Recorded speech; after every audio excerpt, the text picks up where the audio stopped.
if you're originating in 2025, then what you better do is raise your game. The days of people throwing deals at you are over.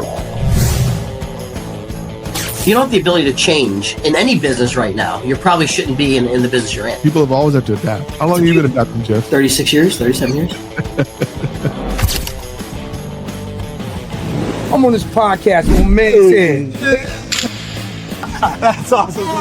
Yeah.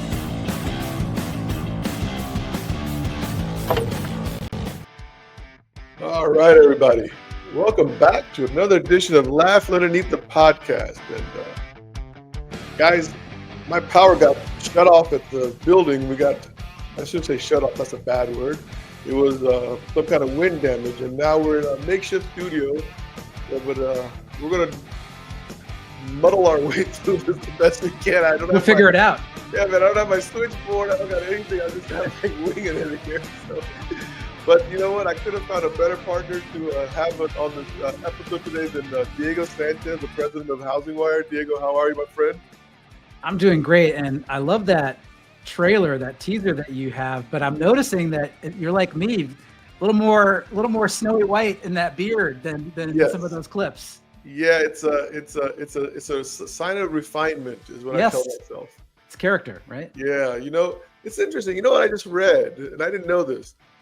Hair doesn't turn white; it loses the pigment that was in there to turn, and so I didn't realize that. And so I think I'm just returning to my natural look. Love it. Good way to think about it. Yeah, you guys getting any of the winds up there in Brooklyn like we got down here in DC? You know, not today, but this has been a cold, windy winter this year. Cold and windy. Yeah. I mean, it's crazy, man. It's one of those things that like I missed the snow when it didn't snow down here in DC, and then all of a sudden it's like, okay, let's bring that back to 80-degree temperatures, please. So anyway, listen, we got Diego here. He's part of the HousingWire crew. He's got his own podcast, Powerhouse, all sorts of stuff. But before we get into that, I want to ask you something, Diego, because this is like, I don't know why. When you had me on your show that time, right, and you're asking questions, and you had Ginger Bell and me back and forth, right, which we appreciate, right? But I was thinking to myself, like, what's one thing about Diego that nobody knows about that Diego has never told? I've never told. Never told. Wow. Or have you told everything that there is to say? You know, I think I'm a pretty open book. You know, I've got a pretty interesting background. Like from an ethnic perspective, I'm a Puerto Rican Catholic, Russian Jew. Okay. So like, you know, crazy worldwide mutt. But I think people kind of know that about me. Yeah, I think I'm a pretty open book. Okay. Well, I've noticed on like social media, on LinkedIn, you're definitely you position yourself in a certain political stance. How's that? Is that a nice way to say that? Yeah. I mean, I would consider myself to be a pragmatist. You know, I'm definitely probably more on the progressive side, you know, the liberal side, than the conservative side. But like I said, very practical. I'm a pretty hardcore capitalist. So, you know, I run the HousingWire business. You know, I'm a part owner in the HousingWire business, and I really want small businesses to succeed in this country. Isn't that interesting how people somehow tend to believe that if you're a progressive or liberal, you can't be capitalistic? Yeah, no, it's Isn't that like weird? Isn't that it is weird. And, you know, I think what to me, the most important thing is I don't really care what your background is, you know, what your politics are. I just want to be able to have an interesting conversation with you. Right. And like whether you support Trump or Biden or, you know, someone else, that doesn't really matter to me so much as long as you've got an open mind and we can have a conversation and it can be back and forth and you can be critical of your own team. I can be critical of my team. We can talk about the benefits of our teams. That's what really matters to me is the dialogue. And I think that's what's most important. And actually the really great thing about this country is that we can all do that. Like we don't have to be quiet about our politics and what we think. But it does feel like less and less dialogue is happening and more echo chambers are being created. I agree. And that's a shame. You know what I mean? Because it's almost like sometimes you're afraid to say something because especially I live in the DC metro area, right? Mm-hmm.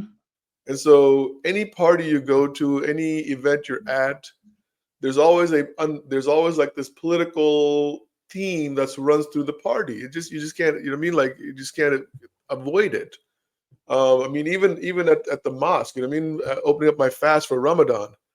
And, you know, you hang out long enough, you run to a federal worker who got laid off, or he's got to write an email to Elon on what he did this past week. You know what I mean?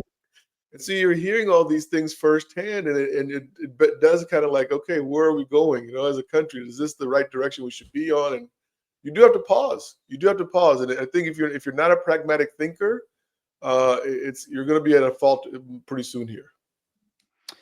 Yeah, I agree. And you know, if you look at the housing industry, you know, mortgage and real estate, I would guess is probably 65% for Trump.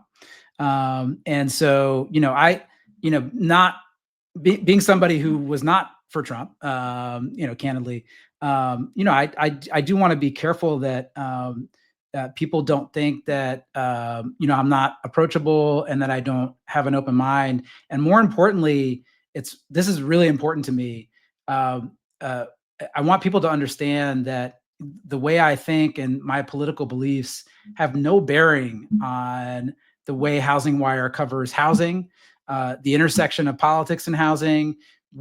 Our newsroom is going to cover it straight. I don't, as the president of the company, I actually don't have much involvement with what our newsroom covers. I leave that to our editor-in-chief, Sarah Wheeler, and the managing editor of our newsroom, James Kleiman. And I don't get involved with what they decide to cover. I love James's LinkedIn post, though, man. He's killing it lately. Yeah, he's a really funny guy, but he's very sharp. I think he's in DC also, isn't he? No, he's in Brooklyn. Okay. I thought he was in DC. Actually, pretty close to me. Okay. But he's somebody that really takes a lot of pride in whatever his political beliefs are, and he probably wouldn't even let you know what those beliefs are. He's going to cover this industry as straight as possible and just be a good news source for people. And really what I want to achieve with HousingWire is, I think we can all agree that there's some volatility right now. You know, how do we best equip the housing professional, the loan originator, the real estate agent, with the right data that can help them maneuver this volatility and any potential chaos and help their home buyers and home sellers, you know, either get into a home or sell their home. That to me is the key. Yeah, I think people sometimes don't understand and I don't want to minimize people's thinking abilities. That's not my intent, but the direct connection that real estate and politics do have, and how their statements sometimes can have an effect on the mortgage rates. You know, people, I mean, we're seeing all sorts of stuff happening here in the DC real estate market with listings going up, but still no effect on the price, thank God, right? So we'll see what happens there. But, you know, let's switch gears here. I do want to say this. I saw your interview with the owner of my company. I thought it was pretty decent. You covered, you had Joe Panabianco on your show last week. And what a guy. Yeah, Joe's a great guy, man. And I thought that was a great interview that you two did together, by the way.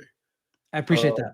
Yeah, no, he did. The questions were great. The response. Joe's one of those guys where if you ask a question, in his mind, he hears three questions, so he wants to break it down in three parts. It was incredible.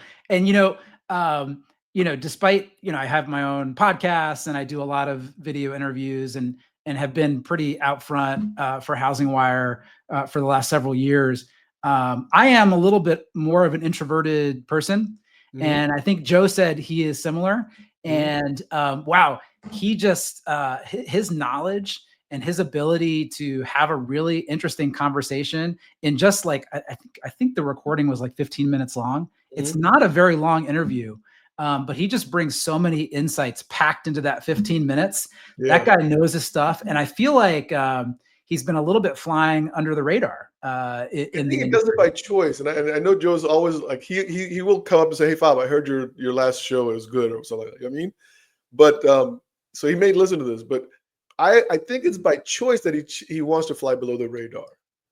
I think if he wanted to, he could have the spotlight on him at any time, but he deflects it almost. It seems to be a smart strategy, and it seems to be working for him. And you know, like if you are following that strategy where you're kind of flying under the radar, you can sneak up and surprise people, especially when it comes to taking market share in environments like we're in right now.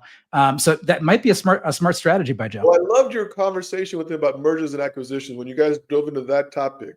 Yeah. Because so I didn't know that you guys have been doing acquisitions. You know what I mean? So when you said that, I was like, huh, let me make a note of this. I can bring this up. Like, what's been something that you've acquired, you know, while you've been the president that you like really were like passionate about, hey, we should really take this and have it under our wings? Yeah, absolutely. So M&A is a big part of our growth strategy at HousingWire. You know, I would say we were the ideal mix between organic and inorganic growth is probably 50-50. So we want to invest in businesses that we build ourselves, and we want to also acquire businesses that make sense as an add-on or a tuck-in to our business. And so, you know, probably the most important acquisition that we've done to date is a company called Altos Research. And we did that deal almost exactly 2 years ago. And what Altos Research does, it's actually a really cool product. It has real-time housing market data for every zip code in the country. So think about that, right? There is no national housing market, right? And if you cover the housing market like it's a national housing market, you're only getting like this deep into the realities, right? Really, there are so many different local housing markets across the country.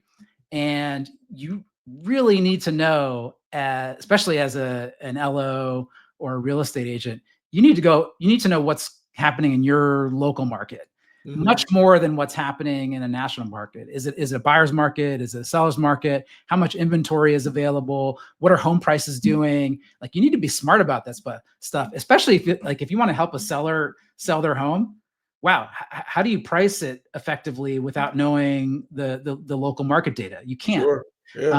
So Altos Research we bought 2 years ago, and you know it has its own subscription.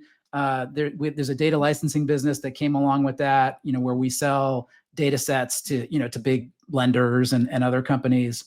But what's been really interesting, and the reason that I'm passionate about acquisitions like this is all this proprietary data, we've been able to take it and start integrating it into our journalism on the HousingWire side. So we've become much more passionate about data journalism. Yeah. And, you know, when we write about the housing market, like these are real insights that we're getting from real-time data that we've got over on the Altos side.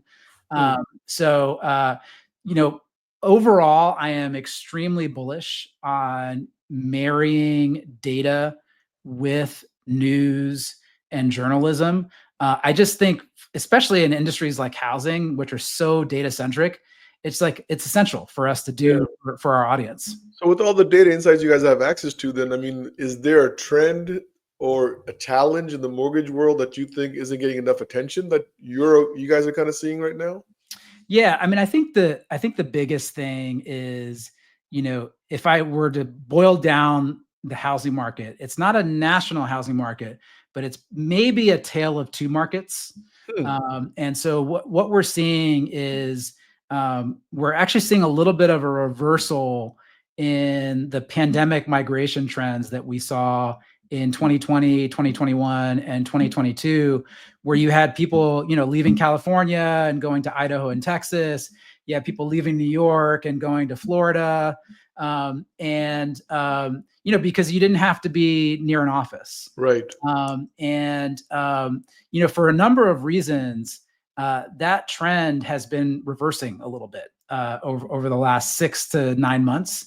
I think there are a number of factors that lead to this, but you look at the hurricanes in Florida, you look at the cost of insurance in Florida and Texas, and you know, those states are becoming less desirable from a cost perspective, and you're seeing inventory shoot up. it's amazing what percentage of the overall inventory available across the country is in just Florida and Texas. It's like 40%. That's a lot. Huge. And so, and then you're seeing inventory go up in the places that people were migrating to during the pandemic. And you're seeing prices start to creep down. So it's becoming more of a buyer's market in those places. Now, do you think it's also because they overbuilt with the new construction in Florida? Yeah, well, I think Texas and Florida did have a decent amount of new inventory. So I think that's definitely part of the picture. I think insurance costs is a huge part of it. And so like climate change effects are definitely relevant in that equation. But I think you're also seeing people returning to where they came from, right? Like whether it is they've been called back to the office or they just didn't like, their new home or living in Florida or Texas, whatever the reason is, what you're seeing in those northern and Midwestern states is actually still really tight inventory and prices staying high. And so, I would say like tale of two housing markets, but it's really important to dig in to that local data. That is interesting because I've always said that the housing market is always like, just like anything else, is grassroots. I mean, it's always local. Yep. And so the news is always going to talk about what's happening nationwide, but in your particular MSA, it might be the opposite of whatever they're reporting on. And it's always, you always have to kind of like look around and find the data that's pertinent to you and your market, is what I've always told people. Absolutely, 100%. And so I think that's definitely there. But so as far as the mortgage industry is concerned, I mean, are you in your role as HousingWire, right? Because look, I mean, HousingWire is like, it's like a go-to magazine. And I was just talking to Gabe about this morning because I was telling Gabe, I said, Diego's coming on the show, you know what I mean? And so we're talking about HousingWire and how much we do read it, and we do kind of like, it's something that doesn't go unchecked on a weekly basis by me, at least. I can say that much. I mean, I read it every day. I might even read the full story, but I know it's passing by it's in my radar on a regular basis. Sure. How's that? Right? I think that totally makes sense. I mean, that's we would love every housing industry executive to be in that same camp, So I guess with that, I mean, are you seeing more and more mortgage guys, and how do I always say this? Like, it feels like we've been telling them to build their own brand. Right. And so then they have to come find an outlet like a HousingWire to talk about how good they're doing, or are you seeing more and more people approaching you guys for those kind of pieces, or how's that working? Oh, for sure. And I don't know if there's been an increase recently. I feel like, ever since I joined the company almost 7 years ago, the industry wants to have a dialogue with HousingWire, and honestly, vice versa. Like, some of those contributions that we get from industry executives like yourself are the best performing articles that we see on that day that they publish, or even in the week that they publish. And it's because I think that, like, living and breathing it every day and being in the profession, it gives you specific insights that a reporter can't necessarily get, right? So, having that balance of the news, which is reported on by journalists, and the more of the contributions from the industry executives, I think that's a really good balance for folks who want to read us, not just to know what's going on, but also to like improve their own business. Yeah. What's your advice for someone who wants to get their message out, but just doesn't know how to do it? Like, what's the first thing that you would tell somebody, Diego? In terms of working with HousingWire, or just in general? General, or working with HousingWire, whichever one you want to take. I'll talk about both. I'm just a huge fan of LinkedIn. I think LinkedIn is where it's at. And I think you can really build a brand on LinkedIn, and you can do it in a way that gives you ROI on your investment of time. Like, you will see business if you do LinkedIn the right way. And there are tons of experts on like growing your LinkedIn presence. So I probably would start with following one of them in the mortgage industry. People like yourself who do a great job on LinkedIn. So I would definitely have LinkedIn in my arsenal, not only for building your sphere of home buyers, but I think maybe more importantly, building your brand with those real estate partners, right? Those folks, Yeah, the executives, yeah, the team leaders, the top producers on the real estate side who are like, huh, that guy seems to know what he's talking about when it comes to financing or whatever topic you're talking about on LinkedIn. So that to me is like a great place to start for people who want to build their brand. As far as working with HousingWire goes, just reach out to me. I'm on LinkedIn all the time. You can find me, Diego Sanchez, pretty easily on LinkedIn. I respond to my direct messages, all of them. So like, especially if you're somebody in the industry who has a point of view and has something that they want to say, I would love to connect you with actually the head of our content studio and the editor of our Lending Life newsletter, this guy Zeb Lowe, who's actually a former originator himself. It has been is the shepherd for content contributions with HousingWire. That's a good guy. I had a little exchange with him when I was putting my article together. Oh, cool. Yeah. Okay. So I think it is interesting. So you mentioned LinkedIn, right? And so here's what I've always thought, right? Like if you're a loan officer, do you need to be on LinkedIn or do you need to be on Facebook, TikTok, Instagram to go to the consumer? Yeah. Right? Because LinkedIn is more of a professional B2B kind of platform. Totally. I think I think both. I think it's a both strategy, right? And to your point, I think that some of the more consumer social media platforms are the right place to show off your expertise to prospects and to your sphere. But wow, LinkedIn can be extremely powerful. So in a number of ways, right? Just networking with other top LOs who are on LinkedIn, right? They see that you're an expert. You see that they're an expert. There may be opportunities that come along because of that, right? I love the fact on LinkedIn you can talk to anybody, and most of the people will respond, just like you said, on a message. Yep. And then the networking that occurs, like I've spoken to people, and I guess people will say I've spoken to Fobby, you know what I mean, whatever, right? Yep. But if somebody says, "Hey, Fob, can I grab 10 minutes with you?" I'm like, "Yeah, sure. Here's my link, my calendar. Pick a spot, and we'll talk." And I just love that networking. And I go back to 94s and the 90s, or when I was, you know what I mean? Everybody was on an island. Yep.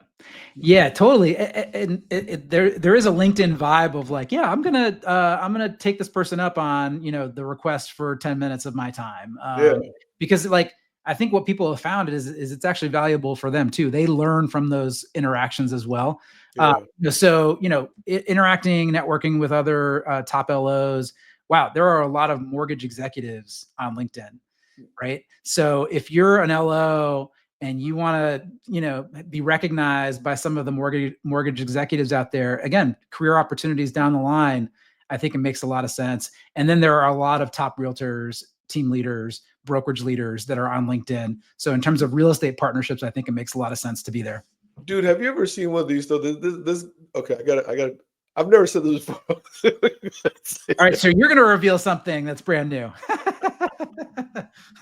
See, I should never interview people when I'm fasting. I let my guards down. I gotta say it. So like sometimes you meet people and they have this whole persona. They're like this social media person, right? Yep. And now with all the information we have on Redder and MMI, and also you look at their production, you're like, really, that's all you did? But you're making it sound like you're doing tens of millions of dollars of production. Totally. But like, that's absolutely true. I mean, that's true on any platform, right? Right. People can make themselves more than they actually are. But it's interesting to see the kinds of opportunities that people can get exposed to in a relatively short amount of time in the industry. If you're putting out good content and if it seems like you think strategically, you can get access to opportunity. But you're absolutely right. Like some people you puff themselves up a little bit. Yeah, I mean they're like the anti-Joe Panabiancos. Yeah, good way to put it. So look, let's talk about leadership, man. You've had leadership roles across different industries, right? Ginger Bell and I wrote that book, Leadership Matters. Yep. Right? You gave us a really good interview on that. Thank you. So what is like your big lesson in leadership that you could share with the world? Because look, I mean, you're the president of HousingWire, for God's sakes. I mean, it's a pretty big thing there. It's not a small little just a title, right? It's a huge thing. Yeah. You've had to do some things right to get to that position. what is like one or two things that you could share about your leadership style or nugget that we could walk Yeah, away with? I'll share a couple of things, and they won't be like, brilliant epiphanies for anybody, but they're what worked for me, right? So one is just having that daily grind and having that passion for the daily grind of like it isn't all glitz and glamour, being in leadership roles. And I think people who are above you need to see that you're able to grind through it, even when it sucks, like when you're not getting a lot of payoff, because those daily habits, that daily grind is what adds up over time. And the people that like, I always pick discipline and energy over like brand names on the resume, right? Because I have some good brand names on my resume, but that's not what's made me successful. What's made me successful is like, I'm willing to work and I'm willing to grind. So that's one thing that I've really leaned on in my career. And then, wow, when people say it's really important to love what you do, I can't sort of overestimate that, right? Or it's like, it is so important if you want to be an executive to love what you do, because there are a lot of sacrifices. There is no work-life balance, in my opinion. Maybe you can achieve some work-life harmony, but if you don't love it, you're just not going to put in the work. You're not going to put in the grind to do it. Yeah. And if you don't love it, it's very apparent to your managers and to your managers' managers. Yeah. And so, I've been, there have been points in my career where I've been less successful. And I tie that back to like just not loving what I was doing at the time. It shows. Your vibes are totally different. Your energy is totally different. You know what I mean? I was with the mortgage company, and it was a very toxic mortgage company. I didn't want to be there. And I remember this one guy says to me, "What's wrong with you?" Yeah. You gotta love those people who just get to the point, right? Like, because you need it. Right. So, I mean, it was like 6 days later, I resigned after that question, because I knew I was wrong and I couldn't fix it. Yeah. I think back, I had a similar situation where, I was in a job that I was very successful in, and formed up a really good mentorship relationship with the CEO. And I got this other opportunity that I thought was going to be amazing and kind of the next step in my career. He really fought to keep me, but then like we ultimately agreed that this seemed like a really good opportunity. It ended up not being a great opportunity. About a year in, it was pretty apparent that I didn't love what I was doing. And I had breakfast with him, and I was like trying to like, put on a show of like, yeah, it's going well. Like, here's such and such and such and such. And he just looks at me and he's like, dude, you got to get out of there. You can't fake it with me. Like, he knew exactly what was going on, and he knew that I didn't love what I was doing. It's you got to have somebody like that in your life who can tell you the truth. Yeah. Yeah. You know what I mean? And when you have those kind of people, you make sure they stay close to you. Yep. Your show Powerhouse. Yep. Now, you're interviewing a lot of people, because I looked through a lot of your clips here recently. You know what I mean? Like for me, and I say this with all, I don't know how people sometimes don't believe me when I tell them this, but it's not. I feel like I'm one of the most fortunate people in the mortgage industry. I do, because I get to sit here with people like you, other people, and I get your undivided attention for 35 to 40 minutes. It's amazing. You know what I mean? And I feel like, my God, like that's a huge blessing. The things that I've walked away learning from people over the past 6 seasons, I can't even write it all down, honestly. I wish I could. What are you picking up with guests that like something that maybe you saw some guests do something or surprised you, or a nugget that you said, oh my God, that's a keeper? Yeah. What I've been hearing again and again and again over the past 6 months since I took over the show. Actually, Clayton was host of the show for, since its inception several years ago. And so we had a transition of the show. But what I keep hearing is AI. And what I'm hearing about AI is it is enabling companies like Mr. Cooper, like Rocket, like UWM, like New Res. It's enabling these companies to, double and triple revenue without increasing their headcount at all. So, you sit back and you think about that. That's a wow moment. Mm-hmm. And that will trickle down to, those are all really big companies with big tech teams, but that innovation and that ability to expand revenue without growing costs is going to trickle down to the rest of the industry. Sure. And it's going to be really impactful. I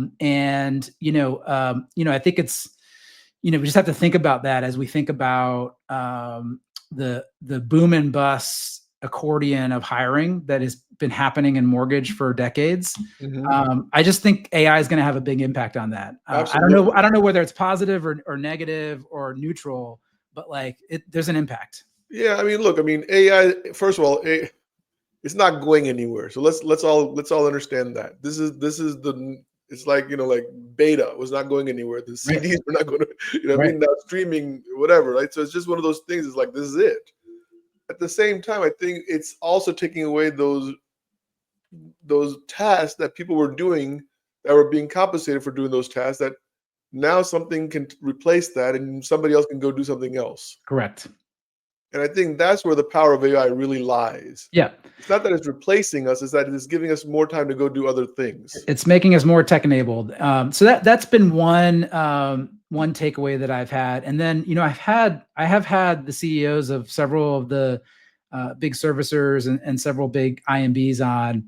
And, one thing that I think some people are aware of, but I don't think enough people are aware of, is the amount of technology and the platforms that are being built at these big servicers to originate from their servicing book when rates fall. It is surprising. And if you look at what happened in Q3 of 2024 at Mr. Cooper, at New Res, and at Rocket, boom, tons of refis from their book. Yeah. When rates dropped, we had that golden two or 3 weeks. 48 hours. Yeah. But they are ready to jump in. Yeah. The minute that mortgages are sort of in the money from a refi perspective. Yeah. And that's powerful. And so I think if you're in the rest of the industry, you just have to think about that and make sure that you are constantly in front of your borrowers. Yeah. And so that the moment that their mortgage kind of gets in the money, you're able and positioned to have those conversations, because they're immediately going to get calls and emails from. I keep telling loan officers that work for me and anyone else that listens, there's not going to be that refi boom that we used to have in the old days. No, it's not. It's a lot of it's going to eaten by because the servicers are too good at the game now. Yeah, and the retention game is where the money's at nowadays. And one guy said to me that he's got an ice cube. He's going to do everything he can to not let it melt. And so when you understand that concept, you really understand the amount of resources they're going to try to keep, that they're going to throw at the ice cube to make sure it doesn't melt. Yep. And that's why I think distributed retail loan officers are going to be at a disadvantage. And I don't know if they're really aware of that. They're waiting for the rates to drop. And I'm like, for what? Yeah. So the service, you know what I mean? And then the third, big takeaway that I've had is all of these CEOs are talking to each other. So they'll get on, and before we start recording, they'll be like, "Oh, I was just texting with such and such CEO who was just on your show 2 weeks ago. He said it was a really good experience, blah, blah, blah." They're all talking to each other. So no matter how competitive they are, and they are all very competitive, they are all learning from each other. And so I just thought that was really interesting. Yeah, that is. As an executive myself, to figure out a way to still be learning from your competitors, that's a good thing to do. So Diego, let's take that for a second. If they're all talking to each other, right? Why do I still hear about these crazy ass signing bonuses that make no sense to a guy like me that's in the trenches? I know you would think if there was collusion, then we would get rid of those. It is a great question. I do feel like, and you're in a better position to talk about this than I am, based on your role. But I do feel like there are more executives talking about the harms of this crazy signing bonus game that's been happening for years. Now, whether they're actually doing something about it is a different story. I mean, you can tell me better. I saw one executive on stage talk about how much commission is hurting his company, blah blah blah blah, and then 3 weeks later, I hear that he signed some crazy bonus to some group that he's trying to. You know what I mean? Yeah, And I was just like, it sounds really good in the feed it does. and the sound bite, but when we're in the trenches together and we're trying to acquire market share, all of a sudden the checkbook comes right out again. Yep. And look, I'm guilty of it. I mean, I'm not going to say I'm not guilty of it, but we do have our formula, and we feel that this formula is prudent and it's proven to work. But then other companies just boom right over. You're like, okay, dude, it's all yours. Have fun. Yeah, and like, I mean, maybe over the long run, the folks that are foolish about that will get penalized. Yeah, I mean, some of these are my friends. I don't want them to get them penalized. I'm not trying to penalize. I want to learn from them. So if people are talking, Yeah. I love to learn like how these different formulas work. Yeah, how they making the math work. Yeah, I think that's yeah. No, and it like I said, it is very opaque to me and to our newsroom. Yeah. There's just nobody that's willing to talk about that formula with us for good reason. Like I imagine that is like state secrets and competitive advantage, but we just don't have a lot of insight into how some of these really big recruiters, the folks who are just paying these enormous bonuses time and time again, we don't know how they're making the math work. No. And they're private companies. A lot of them are private companies, so we can't really look at their books to figure it out. Yeah. So look, before we wrap up, let's leave something actionable for these people that actually waited for the 37th minute this time. If you had to give mortgage professionals like one piece of advice, Diego, right, for staying informed and relevant in 2025, what's that one piece of advice? Yeah, I talked about it before. I think knowing your local market. And not just leaning on, okay, mortgage rates are doing this and national inventory is this and national home prices are this, but really knowing your local market so that you can provide better advice to your realtor partners and to your home buyers. That to me is the key. And there are lots of places that you can do that. It's not just Altos, our subscription for that. But Altos is pretty good. So, if folks wanted to check it out, you can actually, you can download a free market report in one zip code, by just going to altosresearch.com, entering your zip code in your email, and you'll get that report. So you can see the power of it. I looked at my note here. We didn't talk about HousingWire's gathering. Oh yeah. I know we're at the end here, but I don't want you to not be able to mention that. Fobby, this event is absolutely incredible. So we did it for the first time in 2024, where we brought HousingWire Annual, which was our mortgage event, together with the Gathering of Eagles, which is our real estate event, both executive events. So these are executives in real estate and mortgage. We brought them all together in Scottsdale, and there were 700 of them. And we just had an amazing time. It's the way we do it is it's a half day of content and a half day of networking and activities. And it's a beautiful environment. We always hold it in a resort so that people don't disappear into the city. Like they're always there at the events and the networking stuff. And so we were at a great resort in 2024, but we're going to the Broadmoor in 2025 in June. The Broadmoor is in Colorado Springs, and it is one of the best resorts in the country. Really? Hands down. It is such an amazing place. And so we'll probably have, 1,000 people in Colorado Springs for this event starting on June 8th. And if you want more information about it, just go to housingwire.com and go to that top navigation under events and click on the gathering. it is going to be such an experience this year. Well, maybe I'll have Joe tag me. Let me tag along with him this time. if I can get out of the trenches this time. Absolutely, we'd love to have you there. Yeah, no, it'd be awesome to get out there and meet you in person. I don't think we've ever met in person so far. So not yet. Not yet. But like, hey, that's the power of LinkedIn, right? Like we haven't met in person, but like I think we know a lot about each other at this point. Absolutely. So hey, Diego, thank you for your time to come out here and talk to us. I know it's valuable. This was a great episode for me. I appreciate everybody dealing with my makeshift studio today.